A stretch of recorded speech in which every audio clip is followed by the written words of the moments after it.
Seguidores do Correio do Mate, que acompanham a nossa programação nas nossas redes sociais, nós estamos no Facebook, no Instagram, nosso canal Correio do Mate TV no YouTube, também portal de notícias correiodomate.com, jornais impressos na região do Alto Jacuí e também no Vale do Taquari. Mais um Correio do Mate entrevista e hoje nós vamos conversar com o advogado, Dr. Ivan Batista, advogado criminalista, estabelecido em Espumoso, mas amplamente conhecido em toda a grande região por suas atuações. Deveras, nós chamamos também o doutor aqui para conversar conosco, para debater vários assuntos que, de certa forma, envolvem o setor jurídico e que atingem aí a sociedade onde atuamos. Obrigado, doutor, por estar conosco. Um prazer aqui pela primeira vez aqui na nossa nova sede aqui em Espumoso. Obrigado, Gemerson. Uma boa tarde a todos, ao pessoal que está pela internet, aos ouvintes. É uma satisfação falar contigo e com o pessoal do Correio do Mate, esse veículo de comunicação que tem tanta expressão na região norte do Rio Grande do Sul. Muito bem, doutor. A gente separou algumas pautas gerais e algumas que atingem diretamente aí a sociedade regional. Dias atrás nós recebemos aqui o Dr. Felipe Cavalcante, né, o delegado de polícia aqui da cidade, por uma pauta que, de certa forma, ele trouxe enquanto policial, também profissional do direito, e o senhor, como advogado criminalista, já deve ter feito uma leitura sobre isso, porque impactou a sociedade, que foi a notícia da descriminalização da maconha, né? Até então, uma situação que as pessoas encaravam de uma forma e agora passam a encarar de uma forma diferente. Qual é a leitura que o doutor fez a partir desse novo momento sobre a descriminalização da maconha? O STF ele já vinha tendo entendimentos, porque se chegava muitas vezes aos tribunais superiores essa questão tráfico, não é? Dentro de todo o cenário processual que estava ocorrendo. E aí o STF, em razão de números habeas corpus e recursos extraordinários, chegou e disse o seguinte: não, nós vamos ter que delimitar mais ou menos a situação, o que em tese é o usuário e o que seria então o traficante, dentro da perspectiva da quantidade do entorpecente, né? O entendimento que se chegou é que até 40 gramas, né, de maconha seria o usuário. A partir disso, o traficante. Só que dentro do processo penal tem que ver a situação como um todo, porque às vezes existe aquela questão, o delegado sabe disso, né? O delegado veio aqui e conversou. Tem a questão do tráfico formiguinha, que ele vende, mas ele vende em pequenas doses. Pequenas doses. Então, o processo, quando vai a análise do juiz, ele tem que verificar todas essas questões, né? É pequena a droga, mas como que está se desenrolando no cenário fático? Está vendendo? Tem só com ele? Não tem? Então, isso tudo tem que ser analisado, né? No seu ponto de vista, o Brasil caminha para uma, vamos dizer, de certa forma, efetivar ações corretas contra a criminalização do tráfico de drogas, ou ainda é uma situação muito complexa que você vai muito longe no debate? Porque você está analisando o cenário mundial, inclusive, né, doutor? Onde países já têm uma série de drogas liberadas, uma questão assim, o Brasil caminha correto para isso? Eu acho que isso aí merece um estudo muito profundo, né? A questão da quantidade, a questão da situação, a questão do que avulta isso financeiramente, né? Porque quem vende, o que ele quer? Ele quer o lucro. Então, tem que ver dentro dessa imputação jurídica que tem contra a pessoa, qual que é o lucro auferido, né? Eu fiz agora recentemente um habeas corpus no STJ, em Brasília, a respeito de um rapaz preso com 9 gramas de cocaína e R$ 80 na carteira, e uma acusação de tráfico de drogas, com uma pena pesada, né? Que lucro ele tem com 9 gramas de cocaína? R$ 80 na carteira, ele tinha R$ 80. Quer dizer, mas aonde que se diz que a pessoa só tem que andar com cartão de crédito na carteira, né? Então isso tem que ser analisado dentro de todo um processo, e tanto é que o ministro lá, aqui o juiz negou, numa comarca da Serra Gaúcha, o Tribunal de Justiça negou e o ministro lá soltou no habeas corpus. Então, é uma outra visão que naquele momento eles entenderam que ele não teria, mesmo se ele fosse um traficante, ele não teria um lucro considerável com aquela pequena quantidade de 9 gramas. Debate profundo, né, doutor? O senhor apontou alguns números até que, de certa forma, são chocantes. O senhor é advogado criminalista.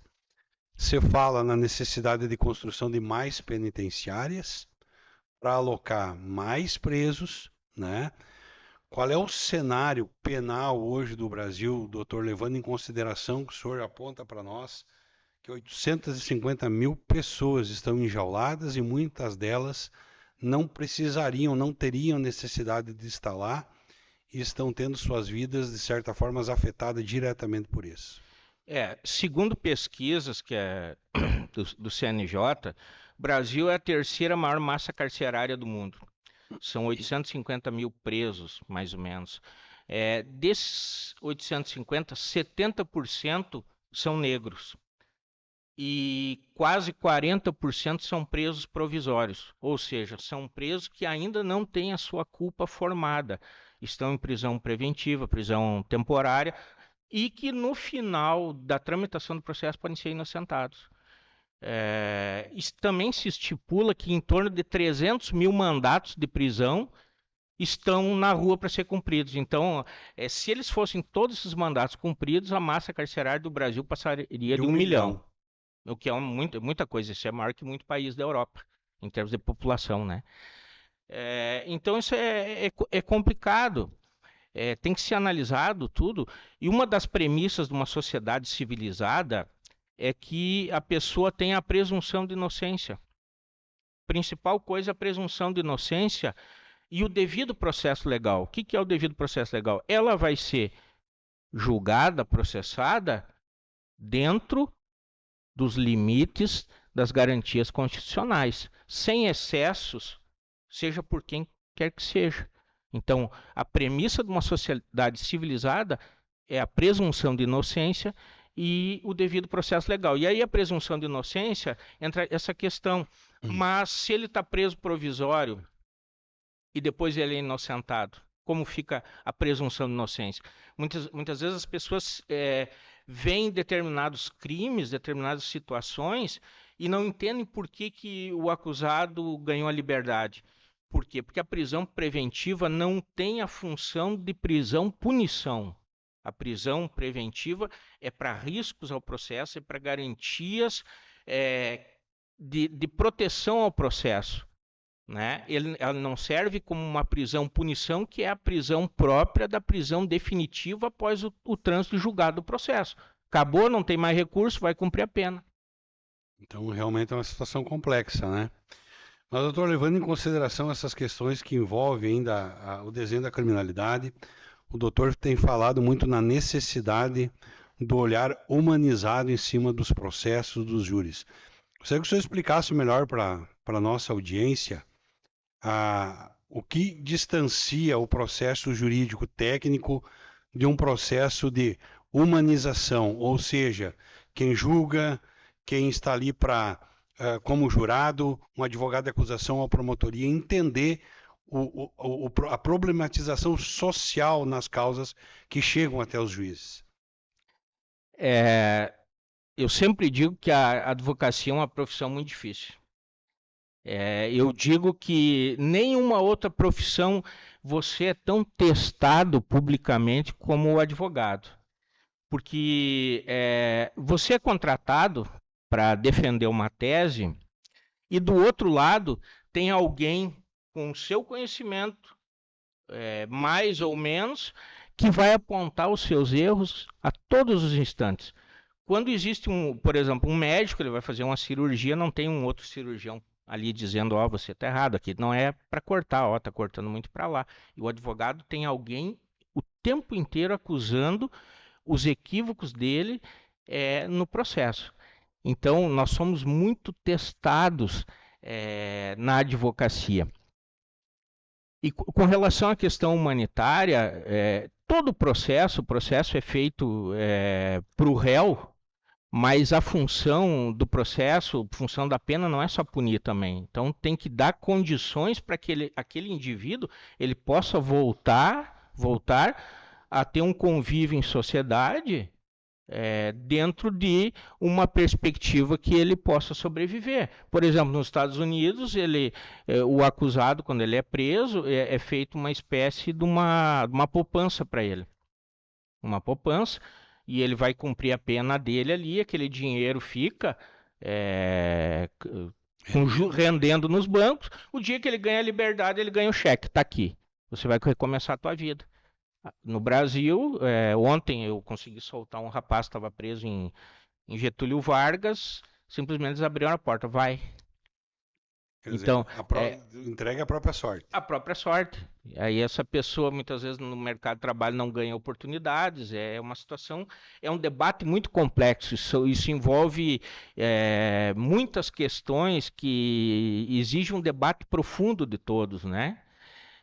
Mas a sociedade caminha no sentido, nós vivemos numa sociedade punitivista que quer a punição das pessoas, muitas vezes sem saber exatamente da realidade daquela situação.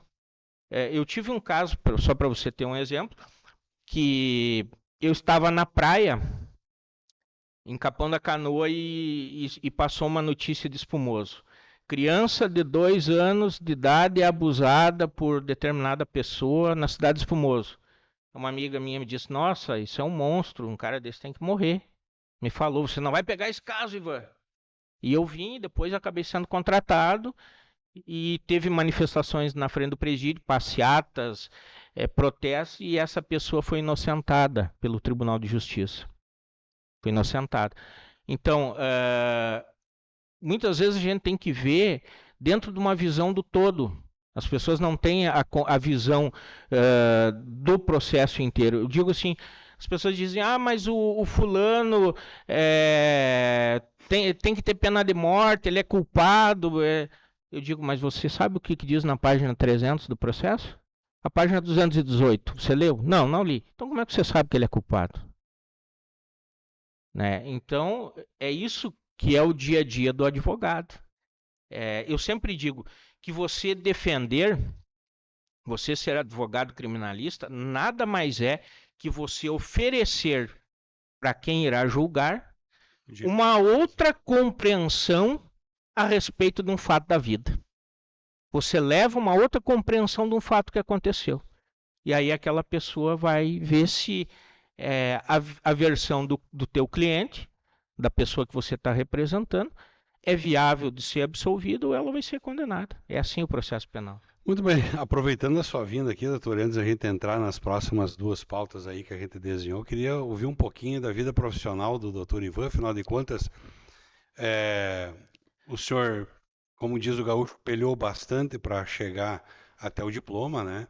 E ao longo dos anos tem construído uma carreira muito sólida no campo como criminalista, né? Atendendo causas aí em uma grande área do Rio Grande do Sul.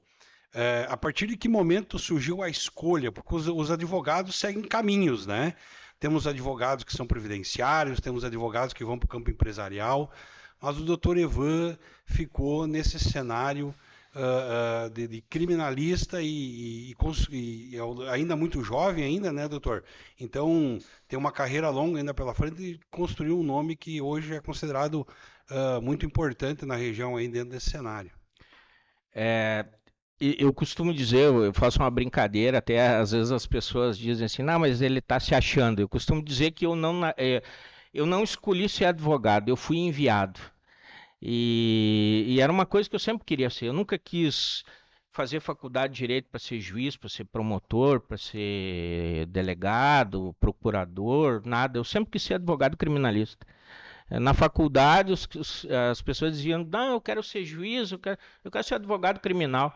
Pô, cara, tu tá louco? O que tu quer ser advogado criminal? Só vai ter problema na tua vida.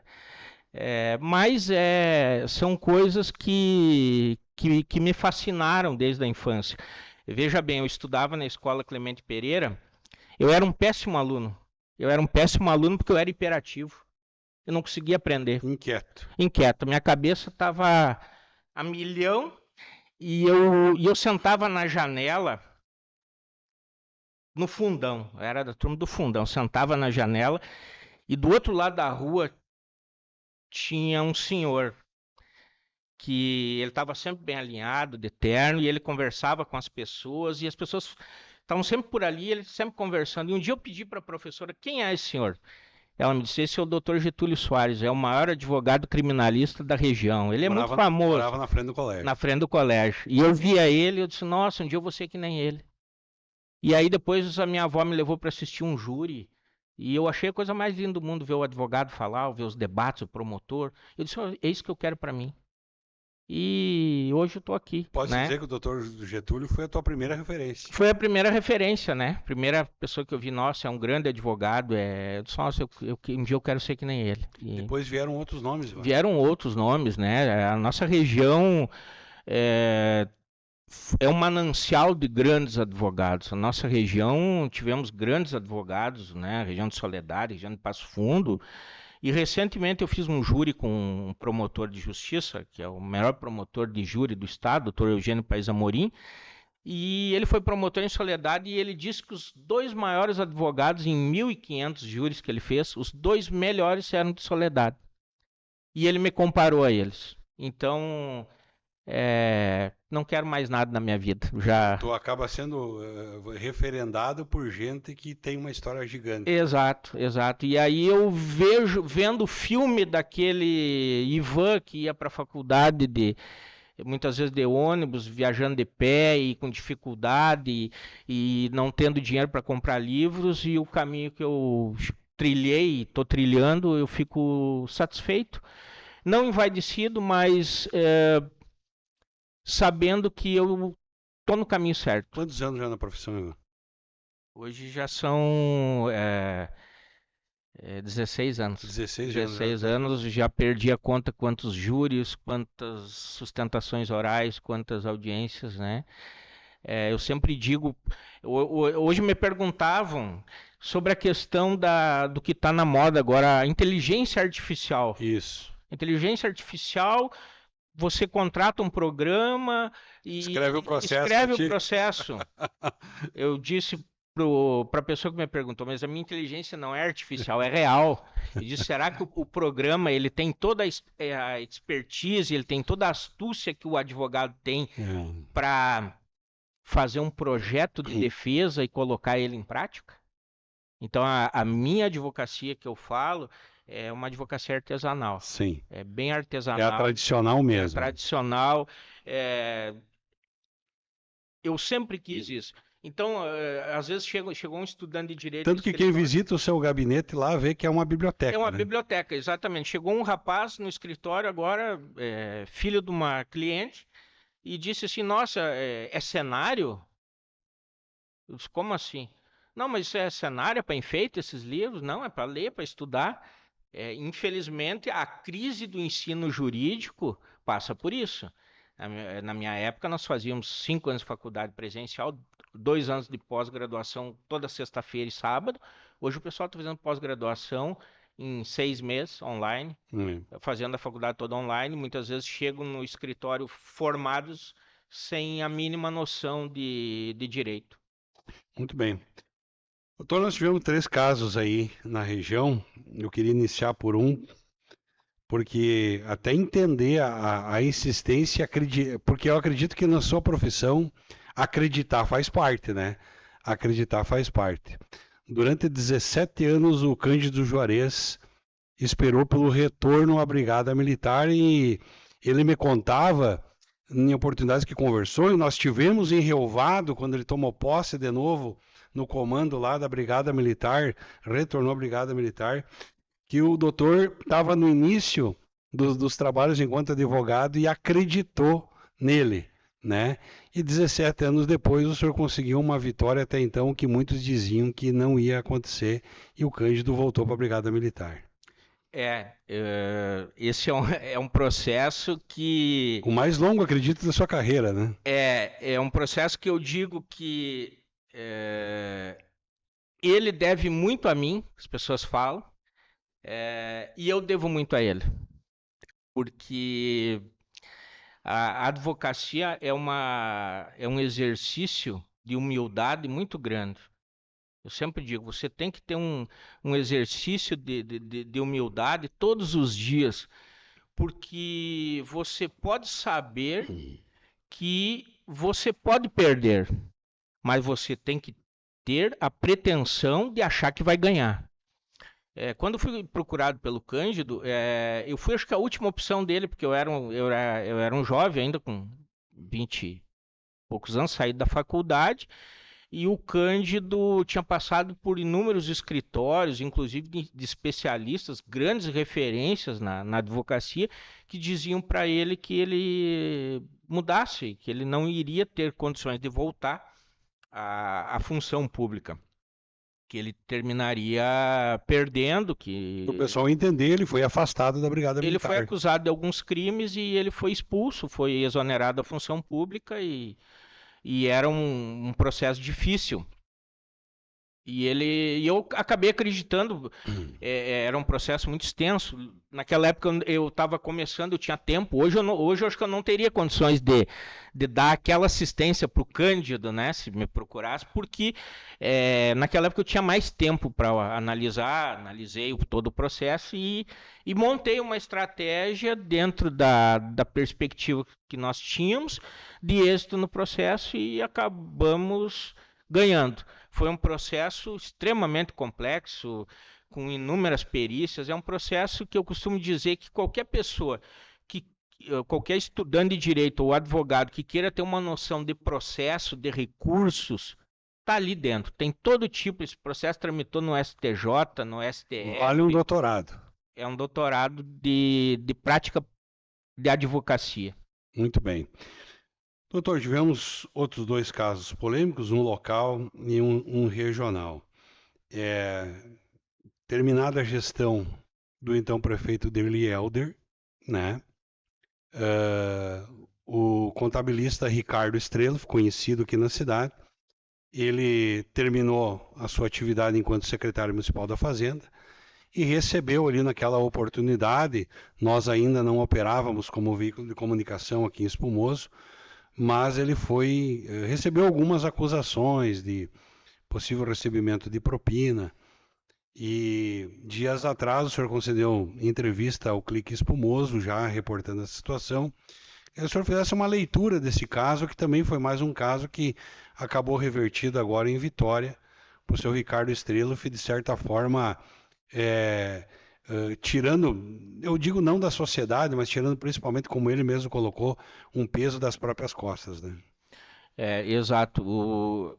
Houve uma acusação muito séria, muito pesada contra o Ricardo, engenhada por algumas pessoas, que eu me abstenho de dizer quem são, e levaram a cabo da justiça esse fato, né, em tese criminoso, e houve a denúncia contra o Ricardo, e essa denúncia foi se alterando no decorrer do processo, porque ela não tinha substância material, ela não tinha elementos que eles conseguissem comprovar aquilo que eles disseram lá quando transcreveram a denúncia, né? Inclusive, o Ministério Público de Espumoso, a doutora se deu por impedida, não quis atuar no caso, foi para o promotor de não me toque, que também se deu por impedido, e terminou sendo feita a denúncia pelo Ministério Público de Itapera, promotora representando o Ministério Público de Itapera, e o processo tramitou, e aquela versão trazida, quando foi... Eu sempre digo assim, a hipótese acusatória não se confirmou na instrução, porque eles trouxeram uma hipótese com a denúncia, e lá na instrução, quando ela foi confrontada no contraditório que a defesa trouxe efetivamente a versão do acusado, com toda a documentação e testemunhas, ela ficou fragilizada a acusação. e a sentença foi absolutória, e inclusive o Ministério Público sequer apelou. Não recorreu da decisão absolutória e o processo agora está caminhando para o trânsito em julgado. E o Ricardo foi previamente julgado, um veículo de comunicação local foi muito agressivo, muito duro na forma de se reportar a matéria, porque você pode fazer a matéria sobre determinado fato, mas você não pode ridicularizar a pessoa, você formar a opinião das pessoas, jogar a opinião pública contra uma determinada pessoa através do seu teor jornalístico, porque isso aí acaba acarretando um sério problema para um profissional, para uma pessoa que tem uma vida pública, né? O Ricardo, no caso, é contador, tem o escritório dele, vive da sala de espera, e aí o profissional autônomo ele tem que ter um bom nome. E essa notícia, quando se foi feita através desse veículo de comunicação, ela foi muito dura, foi muito pesada. Se pré-julgou ele, e agora o resultado está aí, com a absolvição e nem sequer recurso do órgão de acusação. Doutor, aproveitando o gancho, que é sempre uma história tem um gancho dentro da questão. Nós vivemos um momento em que as redes sociais possibilitaram que muitas pessoas passassem a se intitular jornalista e escrever o que pensa e o que bem entende das pessoas. Como o cenário jurídico tem visto isso, porque o Alexandre de Moraes, de certa forma, foi bastante criticado, sendo acusado de estar, de certa forma, coibindo as pessoas do direito de expressão, mas entendeu-se que as pessoas perderam os limites, né? Como o setor jurídico tem analisado essa questão das pessoas se manifestarem nas redes sociais e entenderem que há sim por trás disso, uma situação que pode prejudicá-las por estarem expondo, às vezes, pessoas e situações sem provas do que estão falando. Exato. A rede social surgiu e não se tinha essa situação antes, né? A rede social foi surgindo e foram surgindo os problemas, o que ela trouxe.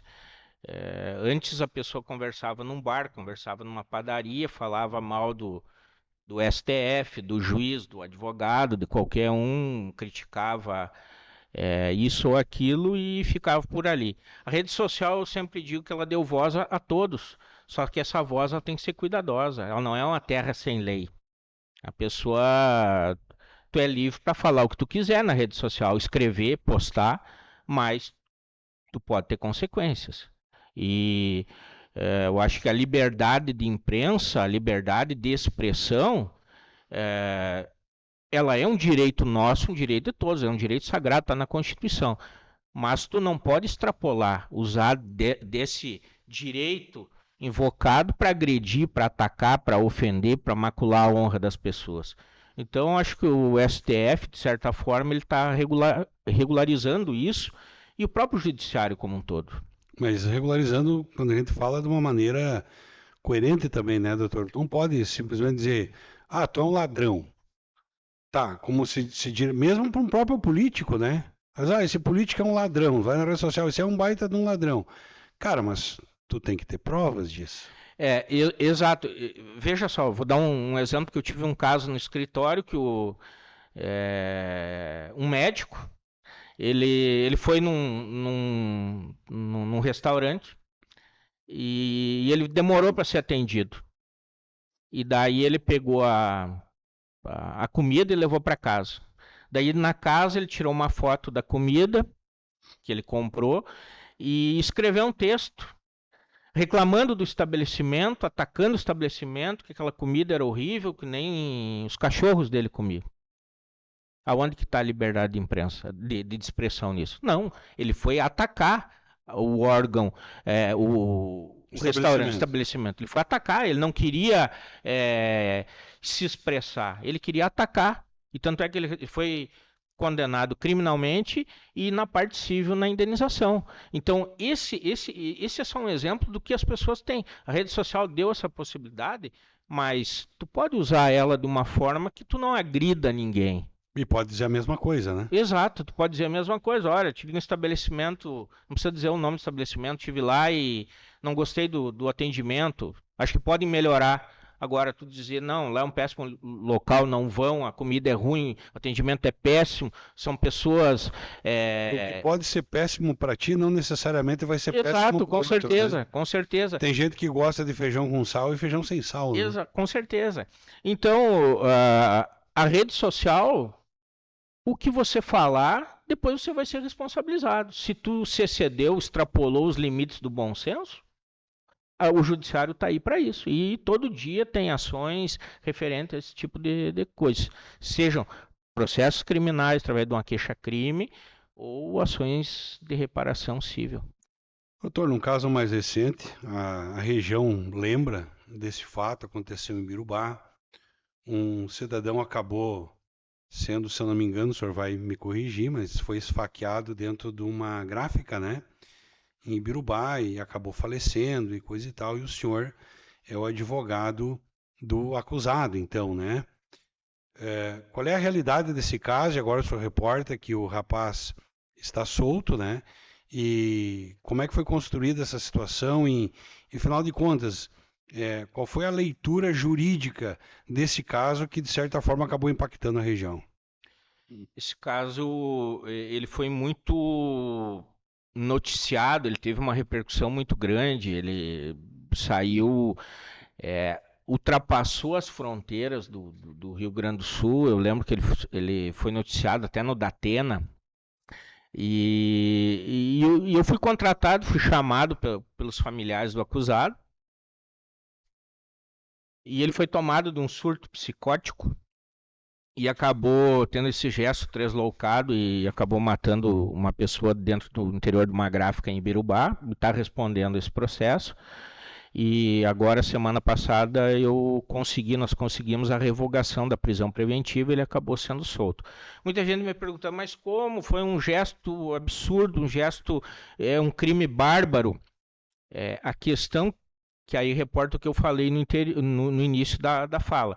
A prisão preventiva é para os riscos ao processo, é para aquelas determinadas situações, né? Depois que de algum tempo o cenário, o quadro jurídico mudou e nós conseguimos fazer com que o juiz entendesse e ele acabou sendo posto em liberdade agora semana passada. Continuou respondendo o processo. Talvez vá a júri popular, houve uma sentença de pronúncia e nós estamos recorrendo disso no tribunal. Doutor, para complementar isso, nós vivemos um tempo em que as pessoas realmente vivem momentos difíceis, de estresse profundo, como disse que o senhor, de situação de surtos psicóticos. Na leitura criminal que vocês têm feito, isso tem ocorrido cada vez mais, das pessoas saírem de si, cometerem situações drásticas. A gente vê pessoas se suicidando, arremessando o próprio carro contra caminhões, arremessando o próprio carro contra outras situações. Qual é a leitura que vocês têm feito desse novo momento social que se vive e que acaba muitas vezes ocasionando nessas questões como essa de Birubá? Eu sempre digo, o direito penal, ele é muito vivo, ele é muito dinâmico, né? Por isso que o advogado tem que estar sempre se atualizando. São questões que estão vindo atualmente. O mundo colapsando, o mundo nessa forma do dia a dia estressante que nós vivemos, as pessoas estão tendo gestos, tendo reações totalmente desproporcionais. Como esse rapaz que eu defendo, ele já era portador desse transtorno, só que não era tratado. E como o perito, que é alguém que pode falar com muito mais propriedade que eu, médico psiquiatra do IPF, colocou, ele é como uma bomba relógio. Ele está dentro da pessoa e aquilo ali vem em um determinado momento da vida, através de algum gatilho, ele explode. E aí ele vem a via violenta. Então as pessoas têm que se olharem para dentro de si e buscarem toda forma de tratamento, de ajuda possível, né? Não desaguar tudo na justiça. Talvez esse rapaz, se ele tivesse sido tratado, tivesse sido verificado que ele tinha esse problema, tivesse sido tratado, não teria acontecido. Diante desse cenário, o doutor faz uma leitura de que estamos diante de uma fatalidade. Eu creio que sim, acredito que sim. Acredito que sim, não havia motivo nenhum para Mas havia inimizade entre as partes, nada, não né? havia. Criou-se teorias que, inclusive, disseram que eles teriam tido um relacionamento, que tinham inimizade, não tinha nada, nunca teve nada. Isso ficou comprovado, nem se conheciam. Moravam na mesma cidade, mas nem se conheciam. Mas a pessoa acabou tendo veio a via violenta, né? Acabou extravasando todo o que ele trazia consigo, inclusive vítima de bullying, de brincadeiras, de coisas que aconteciam no trabalho dele e que ele foi guardando, foi acumulando por problemas que ele tinha e acabou extravasando da pior maneira possível e hoje está arcando as consequências disso. Doutor, para nós encerrar a entrevista, acho que é uma mensagem importante que fica. Qualquer um de nós pode passar por momentos complicados, ser vítima, inclusive numa situação como essa, uma situação de trânsito, né? Que vai nos deixar, de certa forma, com o sentimento de impunidade, com o sentimento de ódio, de raiva. Mas o senhor comentou algumas questões importantes que é importante dizer. A lei brasileira, ela dá o direito de defesa a qualquer cidadão, seja a situação, independente da situação que ele vive. Eu acho que o senhor queria que o senhor deixasse essa informação para as pessoas para entender o que faz um advogado criminalista, né? Que às vezes o senhor está numa situação de aplausos e às vezes o senhor está numa situação de vaia, dependendo quem o doutor está defendendo. Então, de certa forma, para que se crie uma compreensão da importância do trabalho do advogado criminal, que graças ao advogado criminal, muitos criminosos reais foram presos, mas também muitos inocentes acabaram sendo absolvidos. Então, o trabalho de vocês tem dois viés, e dois viés muito importantes, que, na verdade, até define o futuro dessas pessoas. Eu faço uma brincadeira que antigamente o advogado criminal defendia bandido. Hoje o advogado criminal defende bandido, defende professor, defende juiz, defende promotor, defende delegado. Qualquer pessoa que está sujeito a viver em sociedade está sujeito a tomar um processo criminal. E a pessoa que é apta para trazer a versão dela é o advogado criminal. Né? O doente do coração ele procura o cardiologista. O doente dos olhos, o oftalmologista. O doente da justiça criminal procura o criminalista. E quanto advogado, quanto criminalista, eu tenho que conhecer a realidade do meu cliente, tenho que conhecer a realidade daquela pessoa para poder, seja para o juiz ou para os jurados, no caso de crime de tribunal do júri, explicar determinada situação, como que aquele cidadão acabou tendo aquela reação que ele teve. Né? Então, eu sempre digo, o advogado tem que conhecer o cliente.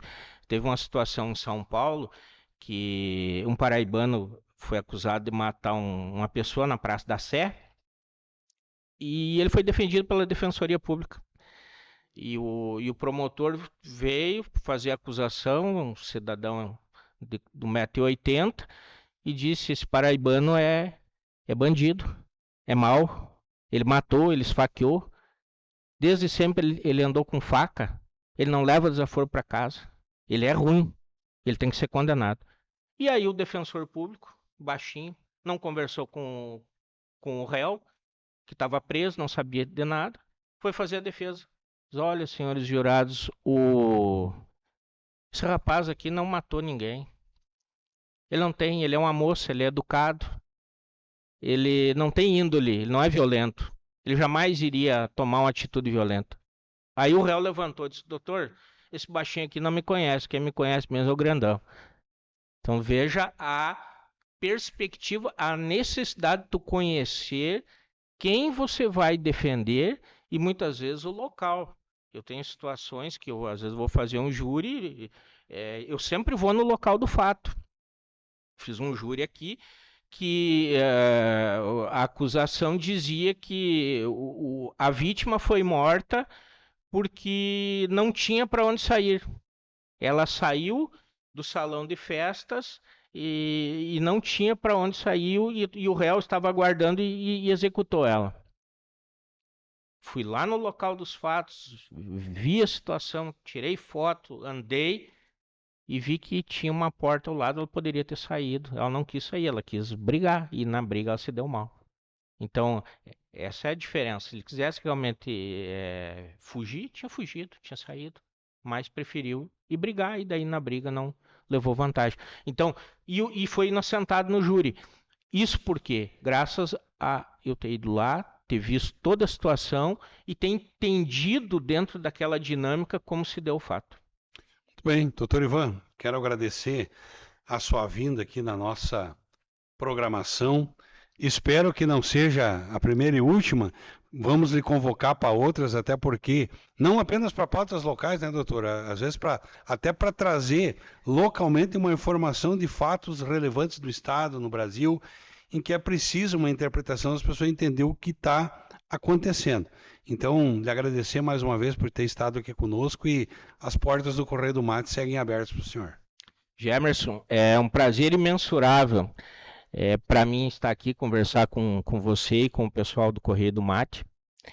Como eu disse, é um dos principais veículos de comunicação da região norte do Rio Grande do Sul e sempre que eu for chamado, estou à disposição para nós batermos um papo. Eu sempre digo, não sou dono da verdade de nada. Eu estou aqui para trazer ideias e assimilar ideias de pessoas que vão nos ajudando a ver esse mundo que está cada vez mais difícil, mais caótico viver. Complexo, né? A vida era tão simples. Eu falava... quando eu morava com os meus avós, fui criado pelos meus avós, como era simples a vida. Hoje é uma vida complexa, uma vida conturbada, e nós temos que estar preparados para essas mudanças que tem, né? Com certeza. Nós recebemos no Correio do Mate entrevista de hoje, doutor Ivan Batista, advogado criminalista aqui de Espumoso, mas que tem uma atuação aí, uma grande região do Rio Grande do Sul. Um abraço a todos e lembre-se, assine o nosso jornal impresso. Um abraço e até o próximo programa.